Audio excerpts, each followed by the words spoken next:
주님께서 여러분과 함께 성마르코가 전한 거룩한 복음입니다.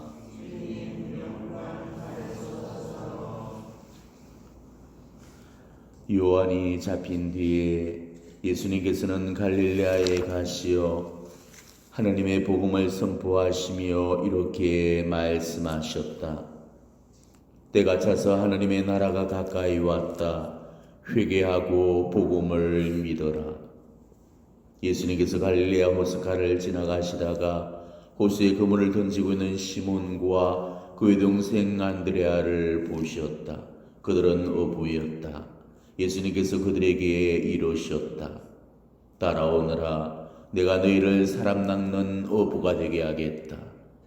그러자 그들은 곧바로 그물을 버리고 예수님을 따랐다. 예수님께서 조금 더 가시다가 배에서 그물을 손질하는 제베데오의 아들 야고보와 그의 동생 요한을 보시고 곧바로 그들을 부르셨다. 그러자 그들은 아버지 제베데오를 사꾼들과 함께 배에 버려두고 그분을 따라 나섰다. 주님의 말씀입니다.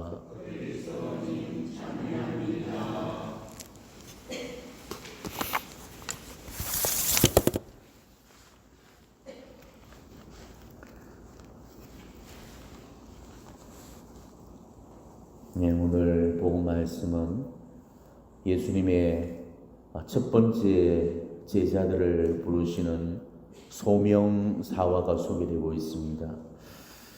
오늘 이 강론을 준비하는 동안에 제가 내도록 두 단어를 놓고 묵상을 해봤습니다. 그건 바로 버림과 따름이라는 단어였습니다. 자, 제자들은 오늘 모두 버리고 따랐다 이렇게 이야기를 되고 있죠. 그냥도 따르기 힘든 길을 버리고 따랐다는 겁니다. 그것도 배를 버렸고 그물을 버렸고 아버지까지 버렸죠. 배와 그물이란 것은 생계를 위해서는 반드시 필요한 물건들입니다. 그래서 배와 그물을 버렸다는 것은 단지 재산의 일부만을 버린 것이 아니고 자신의 미래의 운명까지도 다 바쳤다는 그런 의미입니다. 또 아버지를 버렸다는 것은 일체의 혈연과 육정을 다 끊어버렸다는 소리입니다. 그러니 생계와 혈연까지 끊었다는 것은 다 끊었다는 뜻이죠. 생계를 버리고 아버지를 버릴 수 있는 그런 사람이라면 자기 목숨까지도 바칠 수 있을 겁니다. 이 두 가지 것을 버릴 정도라면 그가 목숨 좀 못 버리겠습니까? 얼마나 모질고 독하면은 버리고 끊으면서 그렇게 살 수 있겠습니까? 그러니 예수님의 제자가 되었던 거고 사도로서 마지막까지 목숨을 바쳐 그 길을 걸어갈 수 있었을 겁니다. 버리고 따른다는 거 정말 우리한테는 너무너무 어려운 그런 일일 겁니다. 그냥 따르고 싶은데 조금만 버리고 따르고 싶은데 예수님은 완전한 버림과 온전한 따름을 우리에게 요구하신다는 겁니다. 그러니 예수님을 따른다는 것은 얼마나 험하고 힘든 길이 되겠습니까? 세상에서 제일 버리기 힘든 것을 요구하시기 때문이죠. 우리는 지금 황금 만능주의에 젖어 있습니다. 그래서 어떻게든 채우려고 하고 또 모으려고 하고 누리고 싶어 합니다. 누구나 원하는 것이 많이 가지고 싶어 하고 비축을 해두고 싶어 합니다. 아이들 교육비, 그 아이들 결혼 비용, 또 늙어서 살게 될 노후 자금에 이러저런 그런 이유 때문에 우리는 자꾸만 돈을 모으게 되죠. 그러다 보면 필요 이상의 돈이나 재산들을 비축해 놓고서도 거기에 만족하지 않고 오히려 더 많은 돈과 재산을 모으려고 애를 쓰게 됩니다. 이렇게 욕심에 붙들리게 되면은 하느님도 나의 욕망을 채워줄 내 물주가 되어버리고 말죠. 그래서 하나님께 더 많이 복받게 해주자고 매달리고 더 잘 살게 해달라고만 우리가 기도를 하게 됩니다. 이게 지금 많은 우리 신자들이 살고 있는 삶의 방식일 겁니다.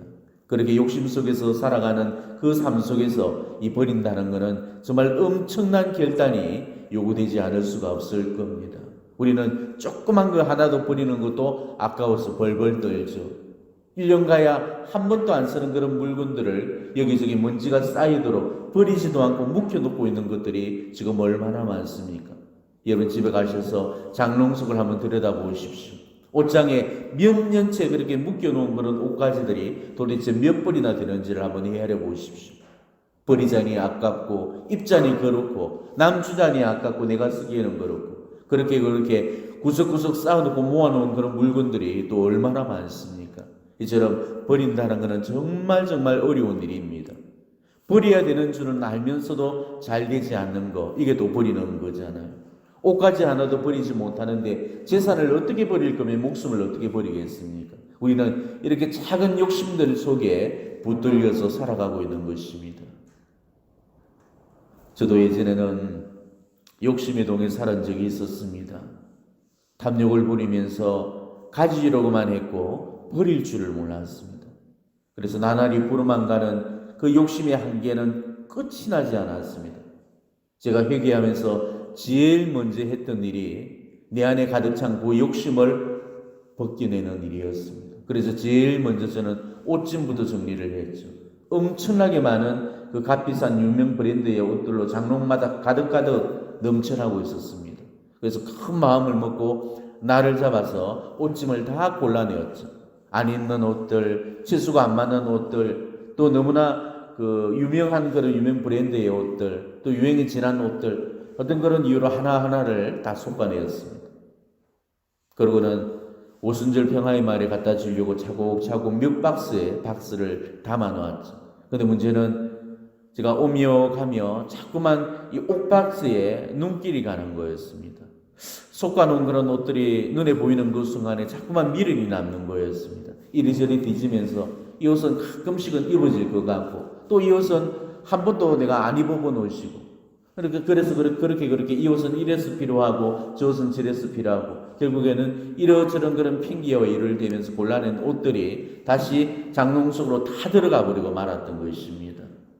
그때 저는 욕심을 버리지 못하는 짐스런 저 자신을 보면서 깊이 깨닫게 되었죠.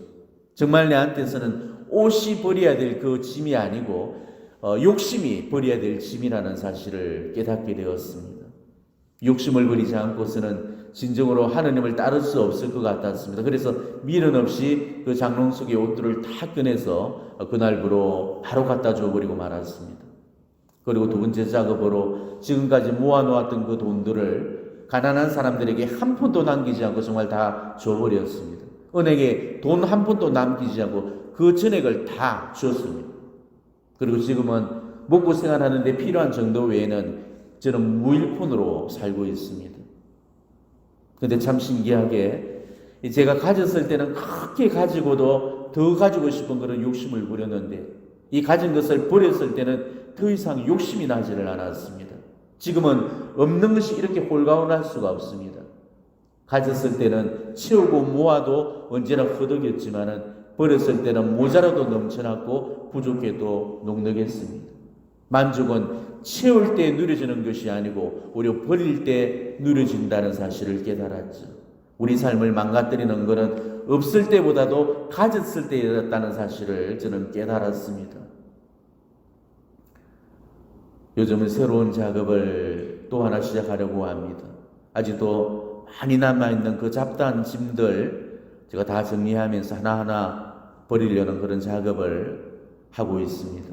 앞으로도 계속 비우고 버리는 그 작업들을 해나갈 겁니다. 과연 얼마까지 버리고 비울 수 있을지는 모르겠습니다만은 스스로의 그 한계에 도전하고 싶은 게 제 꿈입니다. 마지막 남은 이 몸뚱이, 이 하나마저도 온전히 벗을 수 있는 그날까지 저는 열심히 버리고 비우는 작업을 하고 싶습니다.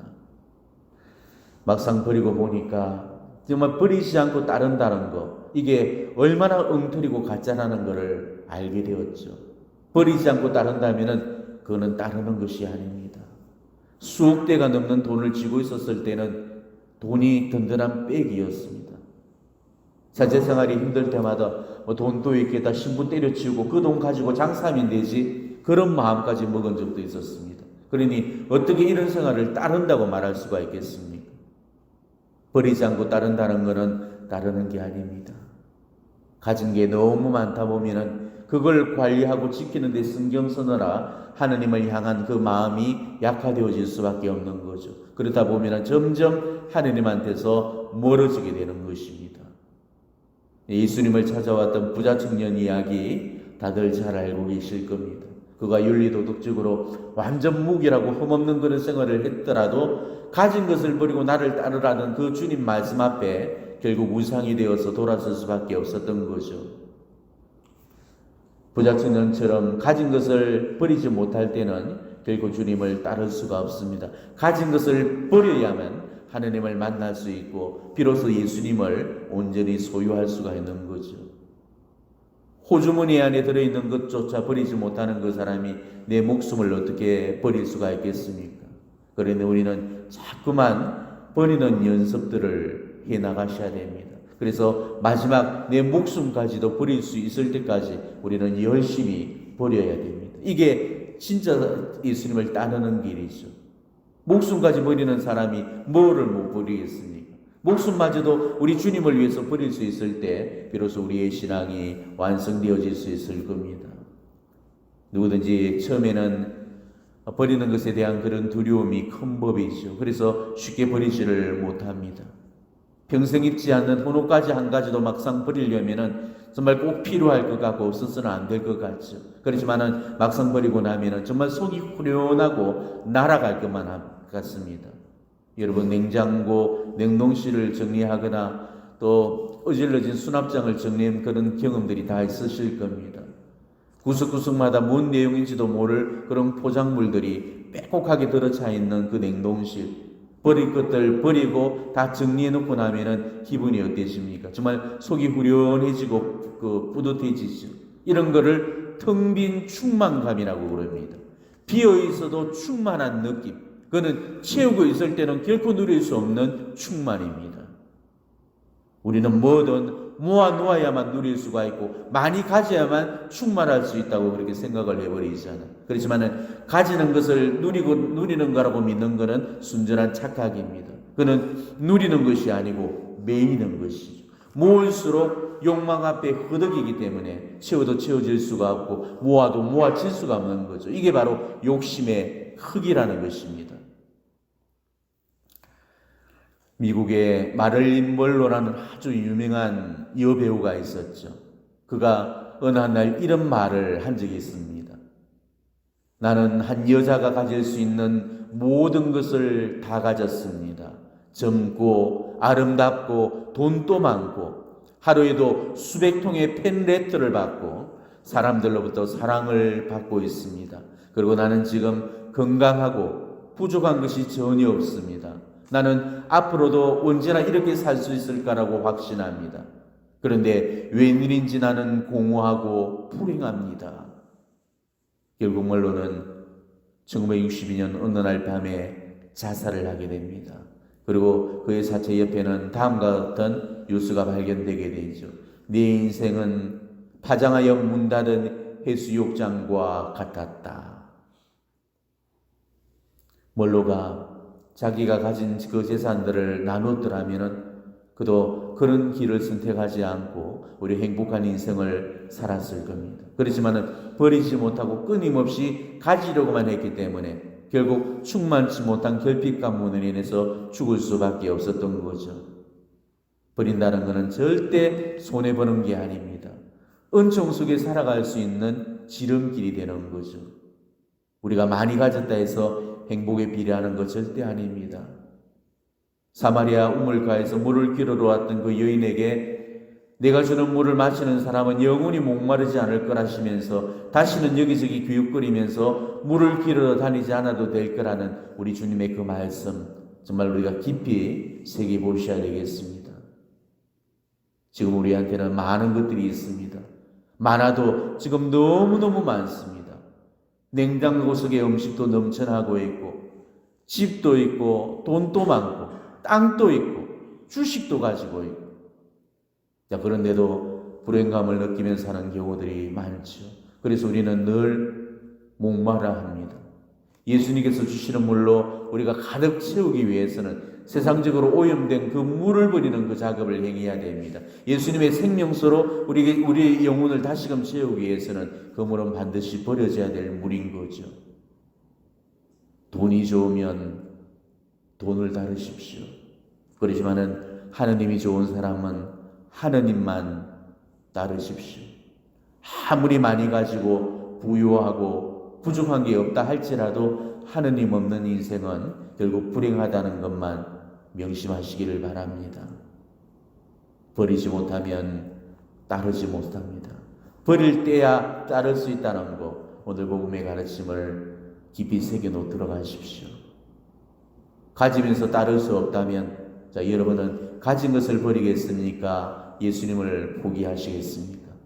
둘 중 하나를 선택할 그 선택권은 여러분한테 있습니다. 어느 쪽을 선택할지 정말 진중하게 생각해 보시기를 바랍니다.